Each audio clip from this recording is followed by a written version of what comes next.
Olá, tudo bom, gente? Boa noite. Estão me ouvindo bem?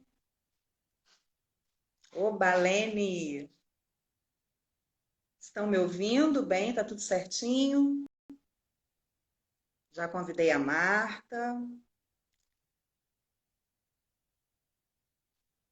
Boa noite, Mércia. Boa noite, Mari. Marta, boa noite, te convidei. Você aceita participar da nossa live? Acho que você precisa aceitar o convite. Vê aí se você está conseguindo. Vamos lá. Manda de novo, vamos lá. Vou mandar agora de novo. Marta Moreira, convite. Convidar, convidei a Marta.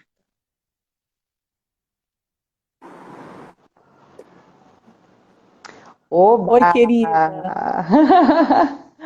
A minha luz não está tão boa quanto a sua. Ah, mas a gente te escuta perfeitamente, dá para ver Gente, olha também. a situação. Muito obrigada pela honra de estar aqui comigo hoje. Aham. A gente está rivalizando com o jogo do Flamengo, então se a gente tiver Nossa, audiência, é porque realmente importa. uma super concorrência, Uma né? super Tipo, concorrência. quase desleal, Mas quase desleal. verdade. Antes da gente começar, eu Sim, queria dar dois recadinhos para as pessoas. Deixa eu só esperar um pouquinho as pessoas entrarem, mas eu já vou adiantando. Dois recados aí para você também, Marta.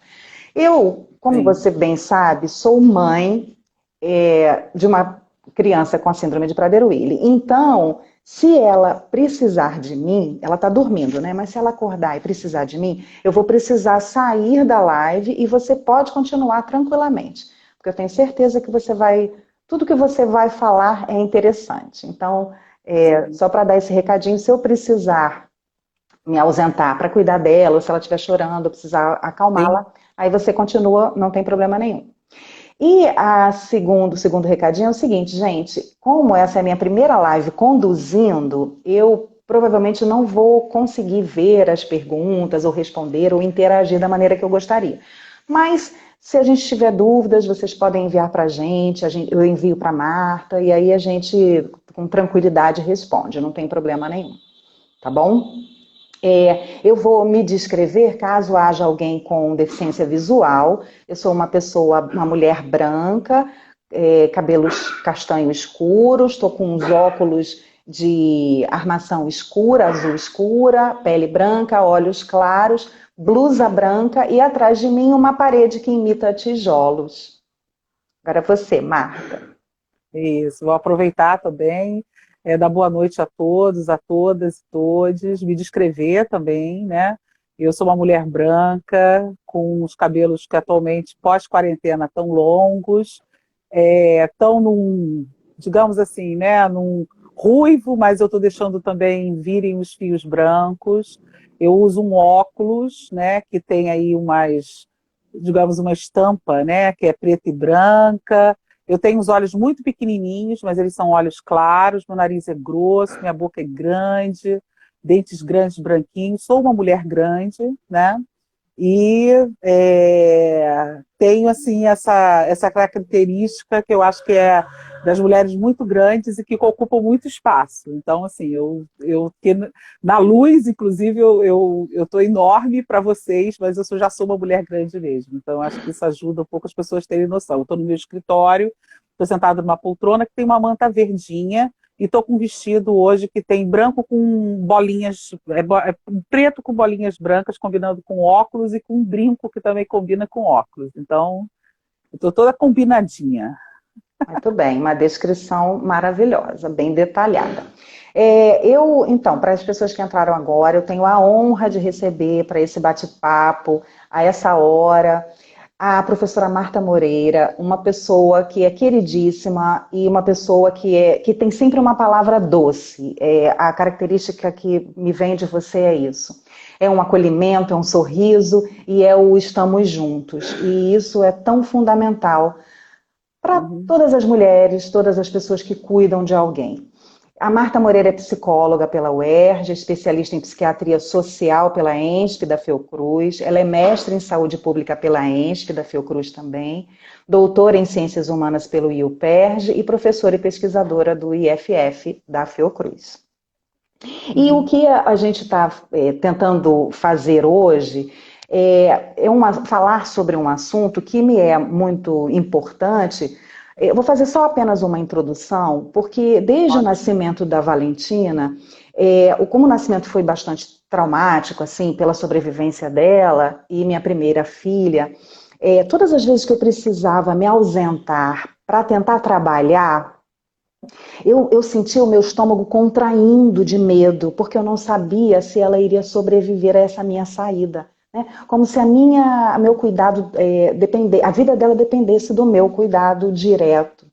E aí isso era muito angustiante, né? Como é que você vai trabalhar deixando uma pessoa tão frágil, um bebê tão frágil em casa? E então essa relação do trabalho, desde o início, ela foi difícil. E aí eu fui vendo que à medida que a minha filha foi crescendo, ela foi exigindo um cuidado intenso, né? Um cuidado, uma abdicação da minha vida profissional para ficar com ela e tomando conta da vida dela. E aí, isso sempre foi um questionamento meu. Como é que eu vou sobreviver? Como é que eu vou gerar renda? Né? Eu moro com os meus pais, eles me ajudam a cuidar dela, mas como é que eu vou viver? Como é que eu consigo trabalhar e cuidar de uma pessoa com uma deficiência complexa, que exige cuidados intensivos, que exige que a mãe se torne enfermeira, professora, instrutora. Eu, na UTI neonatal, aprendi a dar o leite por gavagem. A gente, como por conta da Prader-Willi e do hormônio do crescimento, a gente aprende a diluir o hormônio e aplicar injeção. A gente precisa estudar a síndrome. A gente vê que o sucesso, o prognóstico da pessoa com a síndrome depende intensamente desse cuidado materno. Então aqui, hoje também começa a introdução, nós vamos dedicar sempre ao cuidado materno, à atenção materna. Vai ser uma live que aborda o feminino. A gente vai ter na semana que vem outras lives sobre paternidade, mas essa especificamente a gente vai falar as coisas no feminino. E eu queria ouvir de você isso, essa questão da mulher, do cuidado, da abdicação da sua vida, do seu trabalho, da sua carreira em prol da sobrevivência e de um prognóstico bem-sucedido de uma pessoa que está aos seus cuidados. Uhum. Eu acho que a primeira coisa que eu queria dizer, né, primeiro é reconhecer, né, que a palavra cuidado, né, a língua inglesa, ela nos ajuda às vezes em algumas coisas, tá? A palavra cuidado em inglês é care, né? E o care, ele significa também carga. Eu queria que a gente pensasse um pouco, né, a partir, inclusive, desse depoimento que você traz, né, com Valentina, né, que eu conheço, e já tivemos juntas em diversos espaços de interação, né, que a gente possa pensar, primeiro, né, que o cuidado não é algo mágico, que nasce com cada um de nós, né? O cuidado, ele é, na verdade, uma relação construída entre duas pessoas, né, que vão se conhecer de forma mais próxima. E essa relação primeira, ela acaba sendo uma relação muito, realmente, assim, marcada pela relação da mãe com seu bebê, né? Então, não é à toa, né, que há também uma ideia, né, muito socialmente compartilhada de que é natural da mãe amar o seu filho e necessariamente achar que esse encontro vai ser um encontro mágico. E aí, Eliane, eu falo isso assim, na construção das maternidades. Mas a gente tem que pensar que toda maternidade é uma construção, mas não são iguais. E eu acho que é isso que você destaca no seu depoimento, né?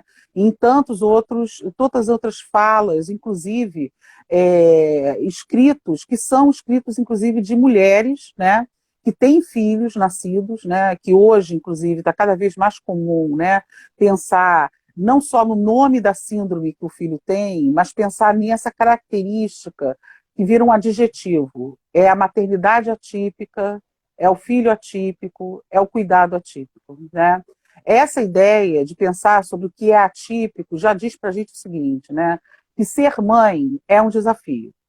E ser mãe de uma criança, né, que nasce a partir de uma situação de saúde que não foi esperada, né, ela torna-se um desafio duplo. E isso acaba numa construção, né, de uma trajetória, ou seja, você acaba se apresentando publicamente, não só, né, a partir da sua carreira, mas também dos cuidados que você vai desenvolver com essa criança. Mas é importante que a gente pense o quanto que essa ideia quase mágica de que o cuidado é alguma coisa que a mulher abnegada tem que dedicar a seu filho, aumenta a carga, e esse nome é importante, que a gente entenda que um dos significados de cuidado é carga, né? E aí isso não significa que a gente deixou de amar nossos filhos, mas isso significa que tudo acaba tendo um preço e que socialmente há uma construção de muitas exigências sobre as mulheres nos cuidados com seus filhos. Uhum. E aí as histórias são inúmeras, né? Desde histórias aonde hoje, né, nós temos muitos homens, né, que conseguem ser companheiros, né, e entender que esse cuidado precisa ser compartilhado, porque ele é de dois, né? Ele não é uma ajuda, mas ele é, na verdade, algo que faz parte, né, de uma construção de parentalidade, né? Mas alguns casais, eles não conseguem sustentar digamos assim, o nascimento dessa criança juntos, né? Então, a gente tem estudos que já trazem, né, a ideia de que o cuidado de uma criança nascida, né, sobre aquilo que a gente pode pensar, né, a adversidade, do inesperado, de uma síndrome, de uma condição rara de saúde, complexa, né? Isso vai aumentar o cuidado nessa característica que eu estou querendo chamar a atenção do care como carga, do Uhum. care como cuidado, mas também do care como carga, né? Às vezes, inclusive, a gente cuida e o nosso cuidado, ele, assim, a gente às vezes está muito cansada e é preciso que a gente reconheça que estar cansada é um direito e que é preciso que essas mulheres, né, principalmente aquelas que estão muito sozinhas, né, que aconteça alguma produção de apoios para que ela possa se sustentar nesses cuidados, né? Isso não é simples, né? Não há fórmula mágica nem secreta. E aí eu queria provocar um pouco, né, nessa conversa, porque a gente também acha o seguinte, né? Ah, não, o ideal é a gente pensar sobre aquilo que um dia, né, todos seremos independentes.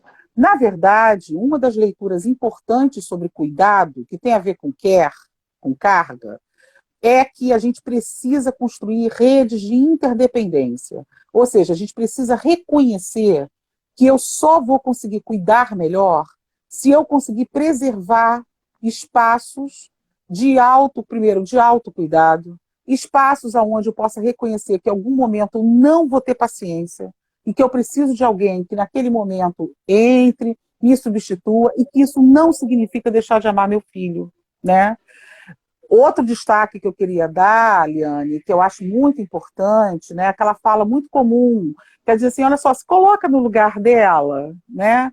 Veja como, assim, eu queria pensar e valorizar tanto a experiência de vocês e dizer o seguinte, eu nunca posso dizer que eu vou ocupar o seu lugar, porque o seu lugar é único, assim como você nunca vai ocupar o lugar do seu filho, da sua filha, no caso Valentina, né? Quer Uhum. dizer, hoje vocês têm uma relação muito próxima, quanto menores as crianças, mais, né, pais e mães têm responsabilidade, inclusive, para apresentá-las no mundo público, né? Uhum. Mas conforme elas vão crescendo, elas vão encontrando formas por isso que a gente luta tanto pela inclusão social, né? Para que elas possam ter espaços de apresentação e direito de vida pública.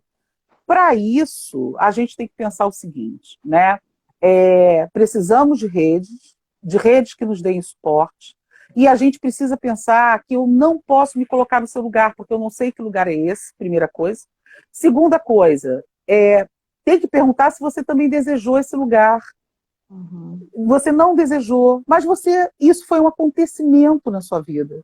E sobre esse acontecimento, você começou a construir formas de existir, de se relacionar com sua filha, de ser a mãe amorosa que você é com ela, mas que também é uma mãe que sente falta do seu trabalho, que tem vontade de dormir mais um pouco, que às vezes está cansada, e isso não significa deixar de amar. A gente precisa, cada vez mais, conversar com as mulheres, né, sobre essa ideia de que não há no cuidado alguma coisa como se fosse a plenitude, né, da mágica do encontro. Né? Assim, o encontro entre mães e filhos, num primeiro momento, ele é um encontro onde há um imenso desconhecido. Ah, Marta, mas olha só, estava na minha barriga, não sei quanto... Gente, olha só, quando está no seu colo, está fora de você, e você se vê mãe daquele ser que precisa de você, a carga social, inclusive de cobrança sobre o seu desempenho, olha que coisa séria, né? Ela acaba colocando a gente numa posição de muita fragilidade. E eu acho que uma conversa pública como essa, Liane, e aí eu sou assim, mega agradecida. Primeiro dizer assim que eu fico muito nervosa porque esses ambientes não são os meus, né? Da minha geração, da mulher de 52 anos que sou, mas, ao mesmo tempo, eu entendo isso como um compromisso público, né? De mulher como mulher, mãe de 2 adolescentes que não têm, né, o quadro de saúde de Valentina, né, nem de muitas outras mães que estão dividindo esse espaço aqui hoje de conversa conosco, né? Mas eu posso dizer para você que é importante que, entre nós possamos dizer isso umas para as outras. Que precisamos, em algum momento, dizer, olha, a carga do cuidado é imensa. E essa carga precisa ser reconhecida, inclusive, pelo público, pelo Estado. Né? Eu vou aproveitar e dizer exatamente isso. E aí, o que me Eu não estou te levou... escutando, querida. Não está me Parei de escutando? escutar. Melhorou agora? Melhorou? Está me escutando? Alô? Não, ainda está sem som. Vocês estão me escutando? As pessoas estão me escutando? Ou é só a Marta que não está me escutando? Alô? Não, ainda não. Será que desconectou o iPhone? Não. Você me escuta? Me escuta. Escuto. É, eu que não estou te escutando. Ai, não acredito. Como assim? Deixa eu ver aqui, microfone. Será que as pessoas estão escutando você? Gente, escrevam aí, por Ah, favor. agora estou escutando. Ah, ótimo. Melhorou. Graças a Deus. Então, nesse contexto, assim, com a associação, o que a gente quis ver também? Se essa realidade que eu estava vivenciando, conseguiu me ouvir? Marta? Ah, peraí. O problema sou eu, Liane. Eu que tirei o fone. Ó, tanto eu falei que não tem intimidade com esse espaço que você vê. Olha aqui, tá vendo? Caiu o fone. Vale. Então, para contextualizar no ambiente Sim. específico da SPW, né, da Síndrome de Prader-Willi, a gente foi perguntar para as mães se esse sentimento, né, meu, ele tinha respaldo, na verdade. E aí, aquilo que você falou, antes de falar sobre a pesquisa que a gente fez, aquilo que você falou sobre o care, sobre carga, a gente tem um estudo americano que é altos níveis de sobrecarga do cuidador da síndrome de Prader-Willi. Ele é um estudo publicado no PLOS ONE em 2018. Ele avaliou 120 cuidadores e predominantemente mulheres de crianças e adultos com SPW, né? E indica, olha o que ele indica esse estudo, que a síndrome afeta o humor, os níveis de estresse, as relações familiares e a qualidade de vida geral do cuidador com mais intensidade do que cuidadores de pessoas com doença de Alzheimer, demência e lesão cerebral traumática. A síndrome ela tem fases distintas, então o bebê ele necessita de um certo tipo de cuidado, à medida que vai crescendo de outro. E quando as questões psiquiátricas, né, afloram, é outro tipo de cuidado mais intensivo. Esse cuidado, aliado ao cuidado do controle da alimentação, da hiperfagia, de ter de trancar a cozinha, a comida, e ter de dizer não ao filho quando ele pede alimento, isso é uma coisa dolorosa para a mãe. O alimento é vida, a nutrição é vida. E como é que você nega isso ao seu filho para que ele sobreviva?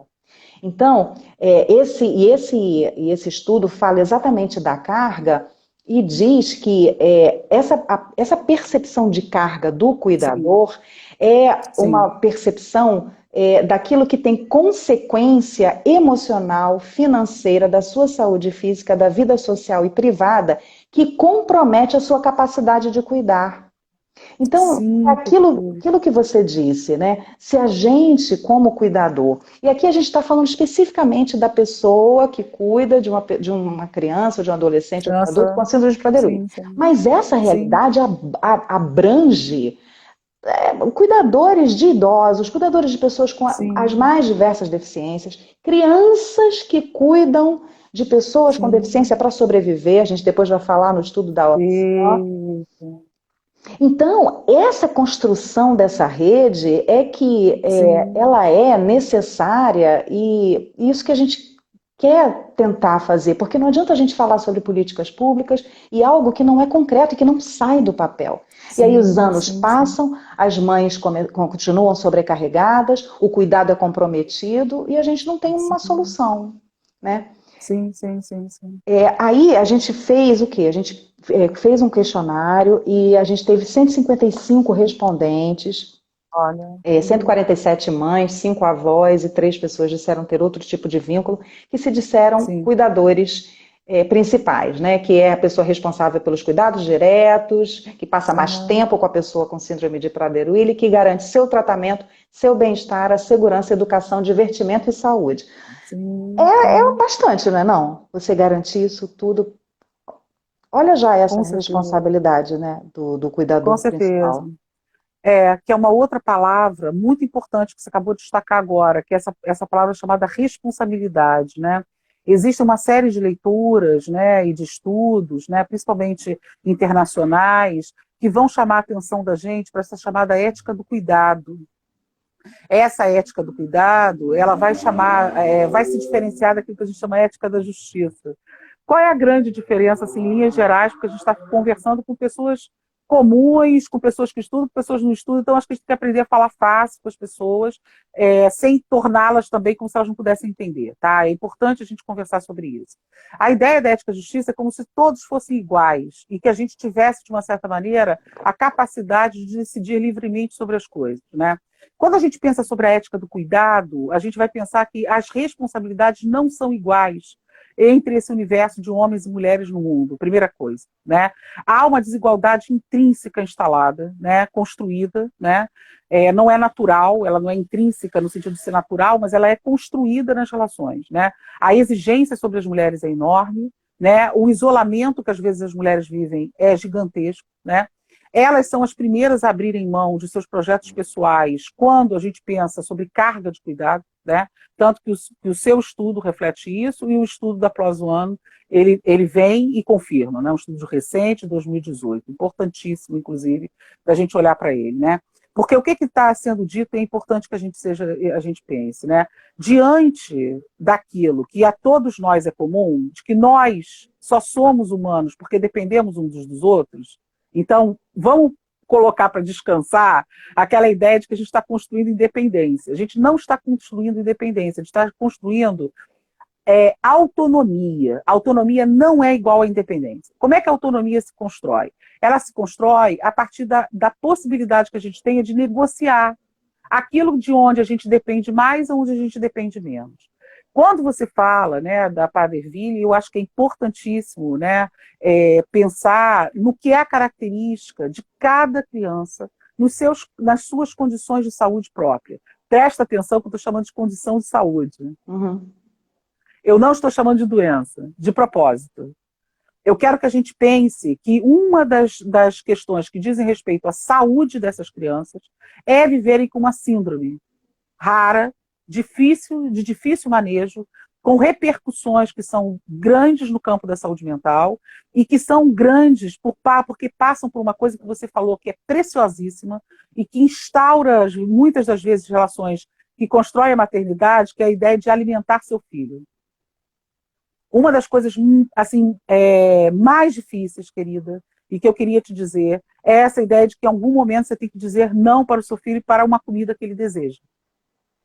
Então, não há como pensar sobre condições de saúde que são tão singulares e que precisam tanto, né, de uma outra forma de manejar autonomia, existência, crescimento, desenvolvimento, que não passe por fortalecimento de ações de saúde mental. Aí diz assim, Marta, mas aí como é que a gente constrói isso num governo, num Estado tão desigual e que cada vez fica mais desigual? Primeiro, eu acho que tem uma luta política organizada que a gente precisa resgatar. Primeira coisa, que não podemos abrir mão. A outra, e isso passa também por uma organização cívica, uma cultura mesmo, cidadã, que vai passar também pela possibilidade da gente tirar da sombra crianças, adolescentes, adultos jovens, até adultos, né, que vivem com condições de saúde, que são condições de saúde muito divergentes. De novo, estou usando uma outra palavra, eu não estou falando anormal, eu estou falando divergente, né? Eu estou falando condição de saúde, porque eu quero dizer o seguinte, precisamos pensar que essas crianças e adolescentes hoje estão entre nós, porque de alguma forma nós a fizemos estar entre nós. Então há uma responsabilidade, aí eu volto à palavra responsabilidade, tão bonita que apareceu na sua fala, para falar dela como alguma coisa que estrutura a ética do cuidado. A ética do cuidado passa pelo reconhecimento da responsabilidade de todos nós com aqueles que em algum momento são mais frágeis. Então, são mais frágeis não só essas crianças, né, de Padre que hoje a gente vai estar focando nelas, e eu quero assim dizer o quanto que Valentina é linda, né, e quanto Valentina é desafiadora, e o quanto é importante, e talvez assim, você trazer Valentina para os espaços públicos, porque se ela aparecesse aqui agora, eu ia dizer para você, deixa ela ficar com a gente, né? Porque eu acho também que a gente precisa conviver e ter responsabilidade e criar mecanismos de proteção para aqueles que são mais frágeis. Porque existem pessoas entre nós que vão ser mais frágeis que outras. Mas isso não significa que alguém tenha que tutelá-las ou colocá-las escondidas em algum lugar. Então já foi o tempo. E eu vi você inúmeras vezes com Valentina, nos momentos lá, né, na Parque do Flamengo, a gente brincando no tapete que a gente montou e Valentina lá comigo. Então, assim, o que eu acho importante? Eu acho importante que quando a gente saia nos espaços públicos, a gente comece, às vezes, a ter a sensação de que a minoria é a gente aqui, e não essas crianças. Quando a gente vai, por exemplo, para a passeata, né, das raras, né, e Valentina está lá, outras crianças estão lá, a primeira vez que eu fui, já tem uns 5 anos que eu vou, eu tive a primeira vez quase uma epifania. Eu disse assim, gente, eu agora estou completamente diferente aqui. Quem está diferente aqui? Eu acho que essa capacidade de, em algum momento, a gente dizer assim, quem são as minorias? As minorias são quem? E que suporte de saúde mental é preciso ser oferecido para as pessoas, para que a gente reconheça que cuidar é carga, que responsabilidade precisa ser compartilhada e que existe uma ética do cuidado que evoca responsabilidade, que convida, que convoca, que a gente olhe para os mais frágeis e que aqueles que não, assim, que isso é outra coisa, não é porque existe uma deficiência associada ao seu corpo que você vai viver fragilidade, que você vai viver tragédia pessoal. Tudo isso é para ser desconstruído.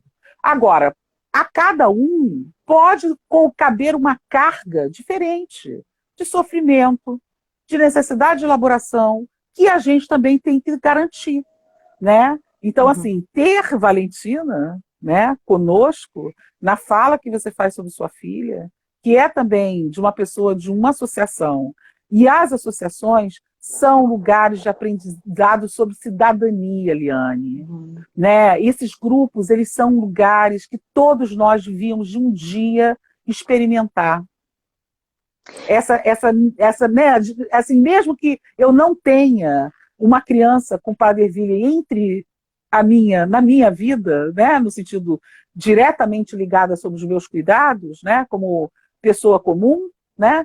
Muito embora já, né, a gente conviva enquanto profissional, mas assim, como pessoa comum não tenho, mas para mim eu fui ao encontro disso, porque ir ao encontro é importante. Uhum. E isso que você falou, de ter essa responsabilidade social da fragilidade, das pessoas frágeis, na verdade, isso entra também com uma linha do tempo, Sim, porque todos nós vamos nos tornar frágeis com a velhice. A gente exato, não sabe como vai ser a nossa velhice. A gente nem sabe se vai chegar exatamente, a uma condição de velhice que exato, precise de um cuidado. E a gente também não sabe se exato, vai ter uma doença rara. A gente pode desenvolver doença rara. A Prader-Willi é uma com certeza, doença genética, mas os mesmos sim, sintomas podem ser desenvolvidos por trauma no hipotálamo.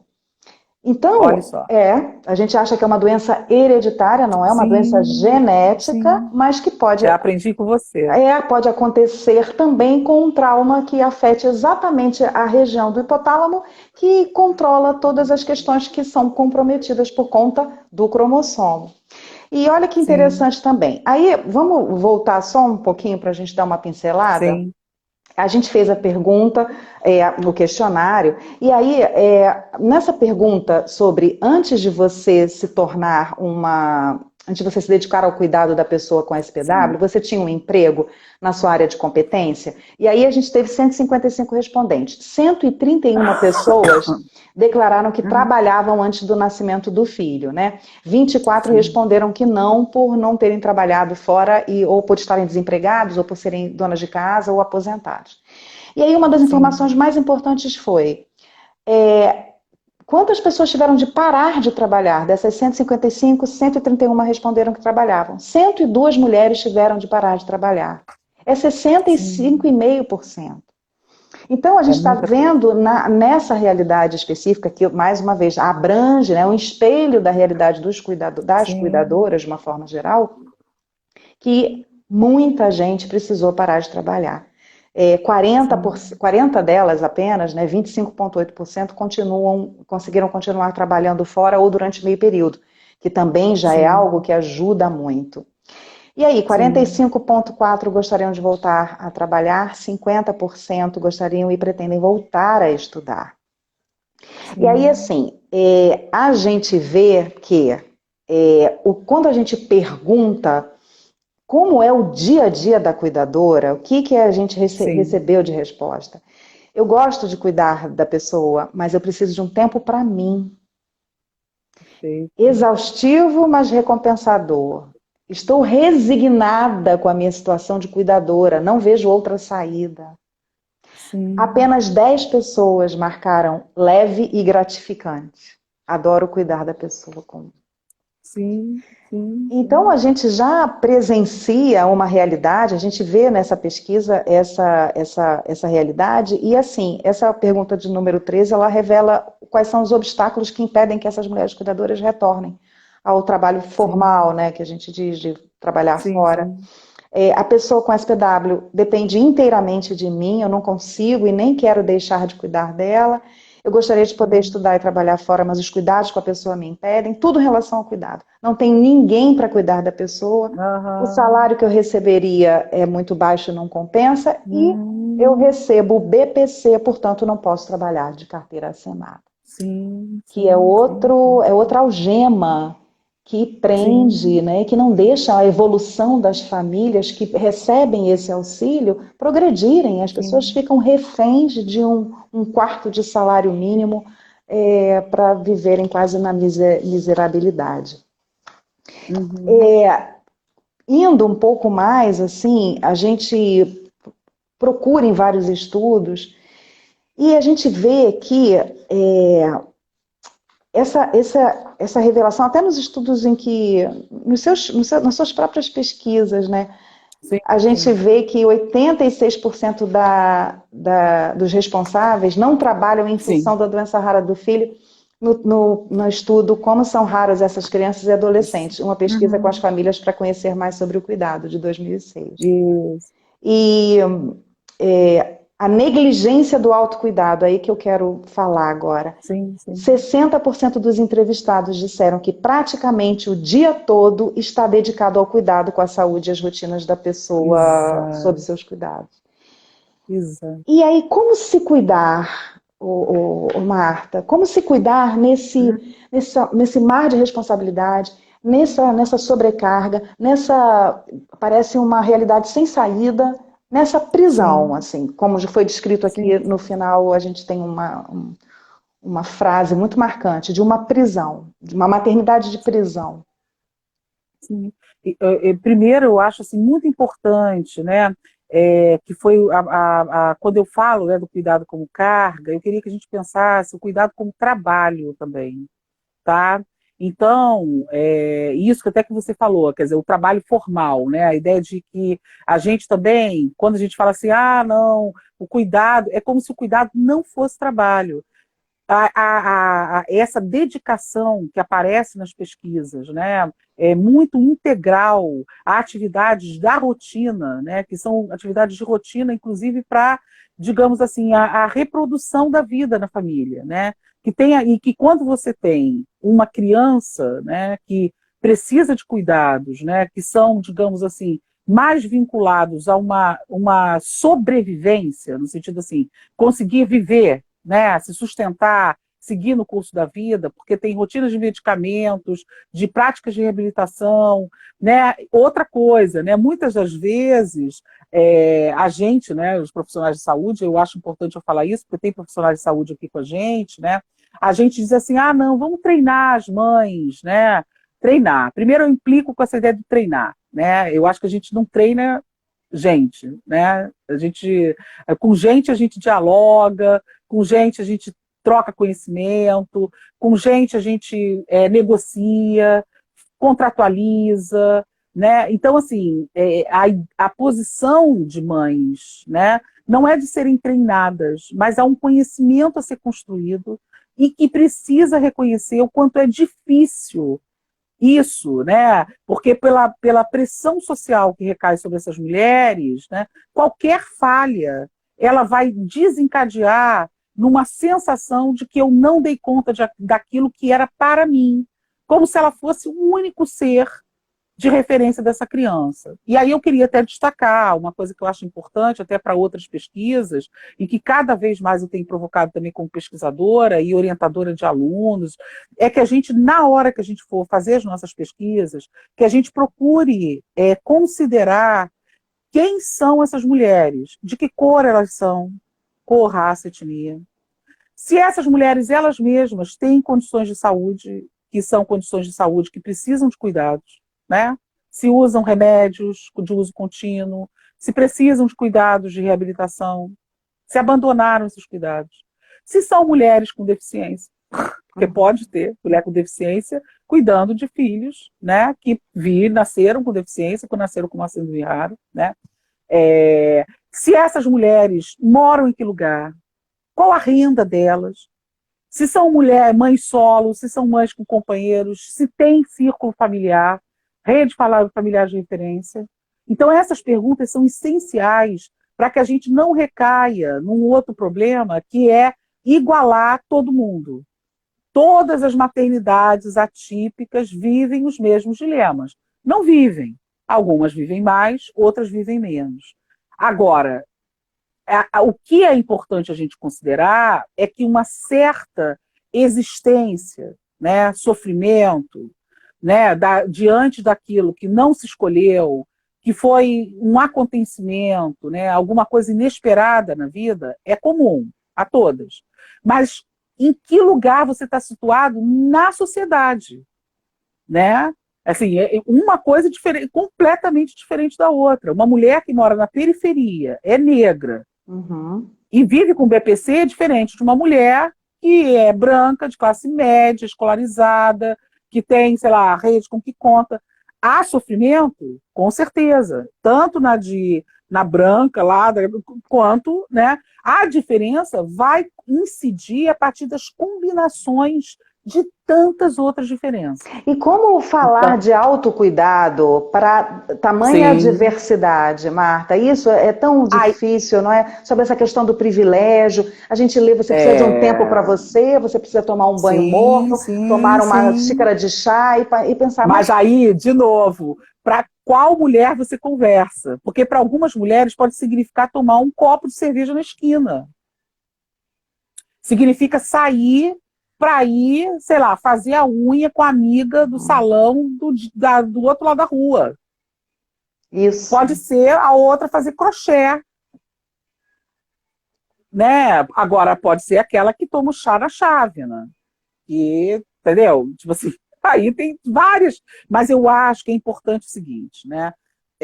Primeiro, reconhecer que a doença não é uma escolha, primeira coisa, né? E aí eu tô falando doença mesmo para ficar bem pesado, né? Não é uma escolha, né? Isso acontece na vida e sobre isso você acaba tendo que se dobrar para produzir sentido, para se rever na sua trajetória, para rever quais são as perdas e os ganhos, quais são as descobertas, quais são as saídas criativas para aquilo, né? Às vezes, o que provoca a carga não é o filho, como se fosse uma entidade em si, mas é justamente você se sentir isolada. Não é a criança, né? Na verdade, há alguma coisa do campo das relações que pode ser mais ou menos acolhedora para aquela mulher, né? Então, assim, a gente tem que pensar quanto essa mulher conseguiu, por exemplo, fazer um exame preventivo, né? O quanto que ela saiu, às vezes para algumas mulheres, assim, olha só, sair para ir fazer lavar uma roupa em casa, isso é uma coisa que a gente escutava, né? Tem algumas colegas aqui do Fernando Figueira e algumas rodas de conversa com as mães, né, que têm crianças com internações prolongadas, e a gente fazia rodas de conversa, né, na enfermaria, e algumas delas diziam, olha só, eu saí para ir lavar roupa em casa, para mim é um momento de assim, que é meu e que eu estou assim, descansando disso.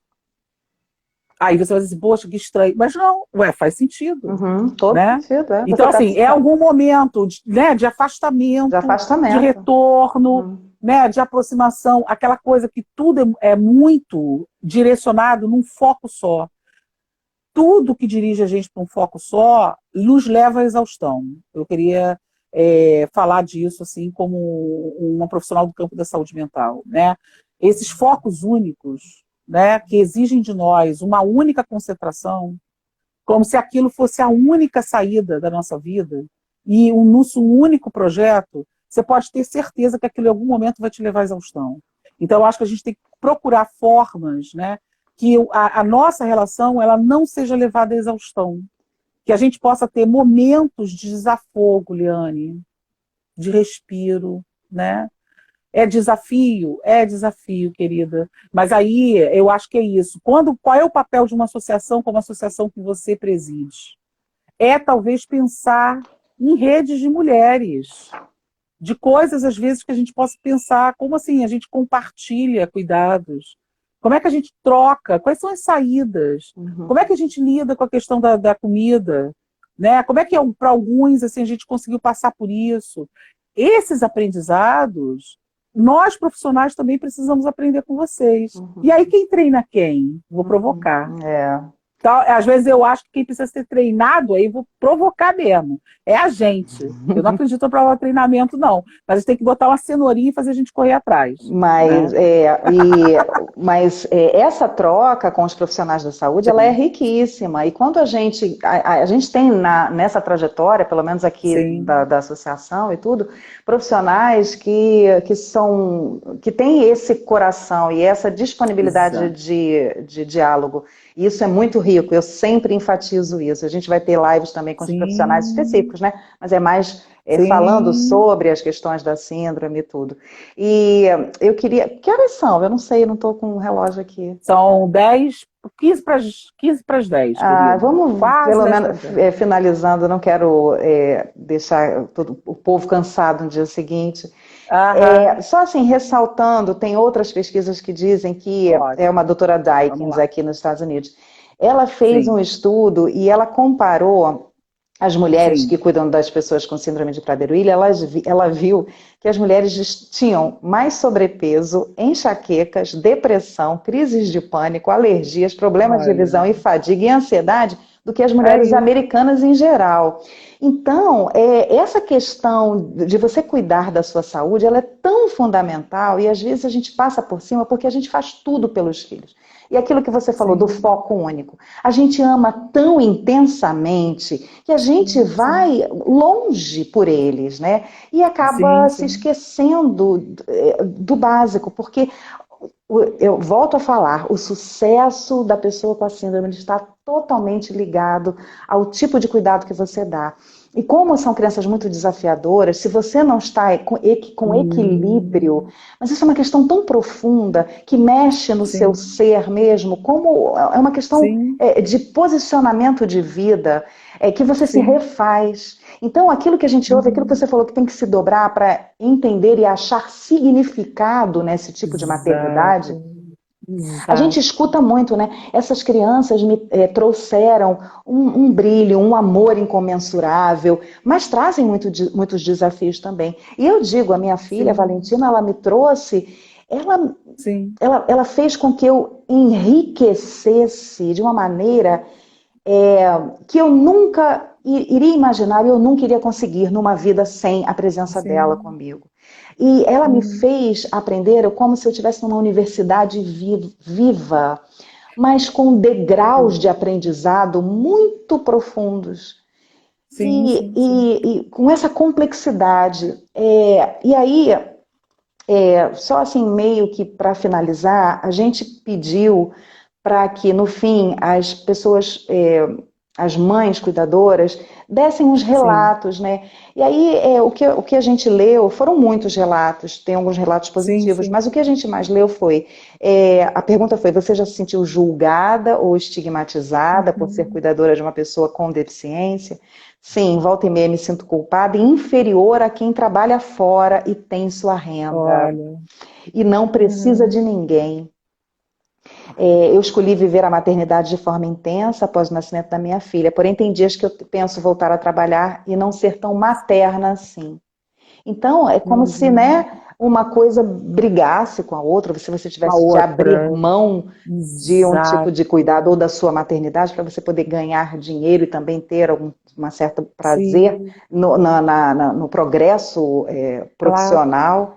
Infelizmente, as pessoas não Uhum. entendem a demanda que uma cuidadora exige, precisamos de suporte, senão é enlouquecedor, exaustivo, abdicação Aham. pessoal, frustração, cansaço emocional, vida limitada e isolada, aquilo que você falou. Sim, sim. Difícil, prisão total para o cuidador. Então, só algumas pinceladas, eu vou tentar fazer esse documento de uma maneira mais organizada para as pessoas Sim. lerem com calma, Ter terem acesso, acesso. porque ele é grande. É como aquilo que a gente Sim. conversou, fazer uma devolutiva às pessoas que responderam. Claro, claro. E aí eu queria finalizar com duas coisinhas para você finalizar e Uhum. ouvir Sim, meu você amor. que a gente fala Aham. sobre esse movimento de transformação do paciente ou de seus familiares em especialistas nas enfermidades, né? Essa Perfeito. coisa do expert, né? Então, a ideia é que o Isso. indivíduo sem formação especializada em uma área, tal como o paciente familiar que compõe as associações, possa educar outros a respeito de uma determinada Sim, doença. Como é sim. que... Fala um pouquinho sobre isso. Sim, na verdade, assim, eu acho que essa é a primeira questão de destaque, até para a gente desconstruir um pouco a ideia de que a gente tem sempre alguma coisa a ensinar ao outro. Acho que o universo é o universo da troca. Quando você, inclusive, fala, não, eu tenho uma série de profissionais parceiros com quem eu conto, que eu aciono, percebo a troca, e eu já tive a possibilidade de participar de um evento de vocês e vi isso muito claramente colocado, né? A ideia da parceria, do reconhecimento, inclusive do lugar, né, de fala de vocês. Né? Ninguém pode ocupar esse lugar. Ninguém. A ideia do expert familiar é exatamente a perspectiva, né, da produção de um conhecimento que se dá pela intimidade, principalmente com questões que são questões desse mundo ou desse universo aí de alguma coisa que você não escolheu, né? O nascimento de um filho, né, com uma doença rara, né? A ideia de que você convive com aquilo e você precisa de uma certa maneira, né, para acessar seus direitos, se tornar uma pessoa conhecedora desse campo, né? E mais do que isso, né, das funções sociais, né, de um expert familiar, né, essa pessoa que produz esse conhecimento a partir da experiência, né, enquanto, digamos, a proximidade e intimidade com a situação que é a situação de vida, né, de quem ele cuida, esse lugar é um lugar de influência política, inclusive, tá? Então, assim, a força de vocês, por exemplo, em espaços públicos, em audiências públicas, acionando o legislativo, esse lugar não pode ser ocupado por ninguém. Eu posso estar com vocês, mas não por vocês, né? A ideia é a preposição ser com e não por, né? A ideia não é disputar, mas é compartilhar. A palavra, né, esse prefixo com ou a preposição com, quando aparece, né, é a ideia de que possamos juntos, a partir de um lugar qualificado de fala, né, eu do lugar do profissional de saúde e você com uma pessoa que sabe o que é ter uma criança com Prader-Willi na sua família, né, ter construído um conhecimento não só sobre esse filho, né, e essa filha, mas principalmente sobre como são outras pessoas que compartilham com você essa mesma experiência. Então, isso é de uma força política e que, de uma certa maneira, é diferente quando você conversa com uma mãe e um pai, por exemplo, que acabaram de ter notícia e que às vezes estão ali naquele corredor, esperando a consulta, ainda naquele momento que é o momento do sofrimento, da ideia de que é único. Outra coisa importante, tá, que eu queria destacar. Quando você tem um nascimento, né, de uma criança que depois vai crescendo, se tornando adolescente raro, né, e aí a síndrome de Prader-Willi tem essa característica de estar dentro desse grande chave das raras, né, um dos anseios maiores que as nossas pesquisas apontam é a ideia de você encontrar os pares. Então, você precisa, quando você encontra alguém que tem alguma coisa, que com você compartilha, olha a palavra compartilha de novo, isso gera uma sensação de pertencimento. Uhum. Isso é da ordem do humano. Isso é um dos primeiros movimentos de sair do isolamento, que é quando você sai daquele momento, que é o momento do choque total, da total falta de sentido, de se perguntar por que com você, para ir, de uma certa maneira, buscar quem pode ser parecido com você. Então, o primeiro movimento é buscar os pares. Mas, de novo, as associações depois fazem o movimento de buscar os ímpares. Porque os ímpares precisam ser acionados. É o cenário legislativo, é o Estado, os nossos governantes, seja nos poderes municipais, estaduais, federais, né? São os profissionais de saúde que precisam ser acionados para dizer, olha, está aqui essa pesquisa, está aqui isso aqui que eu estou produzindo de conhecimento, né? Assim, isso uma vez eu escutei também numa roda de conversa que a gente fazia no Feiras Figueira, uma mãe assim, falando, né, sobre as coisas que a gente estava falando e com a linguagem toda técnica, né? E aí eu perguntei para ela, mas por quê? Né? Assim, tantos termos nessa conversa que a gente está tendo, até porque a gente tinha uma conversa muito informal. Ela falou assim, não, porque se eu não falar assim, eu não vou ser respeitada. Então, há um aprendizado também, né, de que o respeito ele passa pelo conhecimento, né, pela capacidade. Eu não gosto da palavra empoderamento, eu gosto da gente pensar quais são os processos emancipatórios. Ou seja, o processo de emancipação passa por aliança.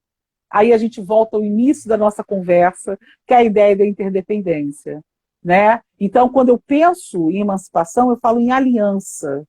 Quando eu penso em empoderamento, que é uma palavra muito usada e foi muito usada, parece que sempre alguém está oferecendo ao outro o poder, quase uma concessão.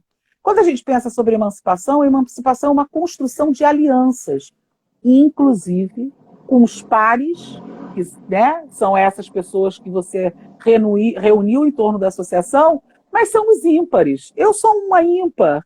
Tem essas 27 pessoas que estão nessa sala hoje conosco, nessa hora, toparam um convite para um encontro entre pares e ímpares. E isso é que é bonito, porque a ideia do processo político, ele vai se dar no encontro entre o que é semelhante e o que é diferente, né? Então, assim, eu acho que tem uma potência, Liane, nessa pergunta que você me faz, né? Sobre como é que a gente constrói, né? Assim, como é que a gente fortalece, como é que a gente consegue fazer com que esses chamados expertos familiares, né, que são vocês, possam ter um lugar reconhecido, inclusive dentro do serviço de saúde. Hoje eu conversava com Joana Passos, da Abraço, Microcefalia, eu faço questão de falar o nome, deixar registrado que isso é memória pública, né? A Joana escreve, a Joana pensa as questões, né, da filha nascida pós-epidemia de Zika vírus, é uma pessoa que se apropriou, que fundou uma associação como você, e ela disse, olha só, é importante também que a gente seja citado, que quando a gente vai para um evento, eu não quero só ficar na posição, não, tem aqueles e tem as mães. Porque ela não é só mais uma mãe, né? Porque esse sentido da mãe vem para desqualificar, mesmo que a gente ache que não, né? Na verdade, a gente está diante de uma mulher que uma das questões, assim, qualidades que a caracteriza é ser mãe, mas ela é alguém que começou a produzir um reconhecimento público sobre direitos, não só de crianças que, como a filha dela, nasceram com essa condição, né? Que inclusive tem um local, né? O Estado brasileiro e as suas irresponsabilidades, né? Cívicas, né? E como que ela abraça uma causa, funda a Abraço, e a Abraço se torna um lugar não só da microcefalia por Zika vírus, mas para trazer à luz todas aquelas crianças que em algum momento são esquecidas pela sociedade, pelo poder público.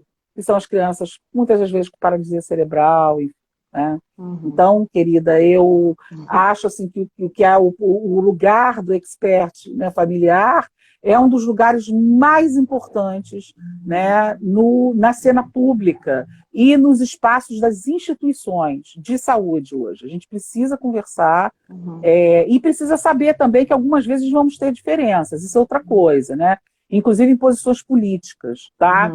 E é preciso entender também, né, que posicionamentos nós estamos. Mas, de qualquer maneira, o lugar digamos, dessa construção aí, né, que se dá através das associações é esse lugar, né, que eu acho importantíssimo. Marta, eu não tenho palavras para agradecer todo o seu conhecimento, a sua disponibilidade. Eu queria aproveitar o que você disse dessa potência para convocar mesmo, para dizer que apesar de tudo que a gente vê nas pesquisas, desse depoimento, do cansaço, das trocas de compartilhamento que a gente tem nos grupos de mães, que a gente reconheça que cada pessoa que respondeu essa pergunta, cada pessoa que disse da sua dificuldade, tem essa potência, esse conhecimento, essa grandiosidade desse trabalho magnífico que está sendo feito com o próprio filho. E mesmo com as pessoas que não trabalham fora, ou se sintam, de certa forma, diminuídas por conta disso, o quanto que há de valor no cuidado, no amor, da dedicação. Então, que essas pessoas se sintam convocadas e valorizadas por nós aqui da associação, para que cada vez mais haja esse engajamento das famílias aqui, para que essa força de voz seja ampliada, né? Porque para a gente ocupar os espaços, para a gente ver políticas públicas que de fato beneficiem a mãe cuidadora de uma pessoa com deficiência, que deem um colchão para que essas pessoas se desenvolvam, e com tanta troca de conhecimento, com afeição e carinho. Eu queria finalizar com uma frase do trabalho, né, que fala assim: amamos tão profundamente nossos filhos que as distâncias que percorremos a fim de garantir o bem-estar deles se tornam o nosso novo normal.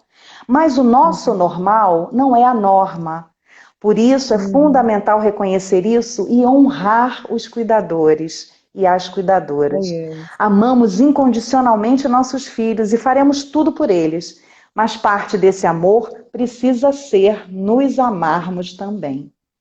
Perfeito, exatamente, querida. É isso, assim, muito agradecida. Eu quero dizer para você, com esse agradecimento que eu te faço agora, por esse convite, né, com pouca luz, pouco talvez preparada para essas coisas, mas assim, vale a fala, a intensidade do afeto. Eu estou disponível para rodas de conversa, espaços que você queira reunir essas mães, para conversas, para apoios. Eu não digo não, querida.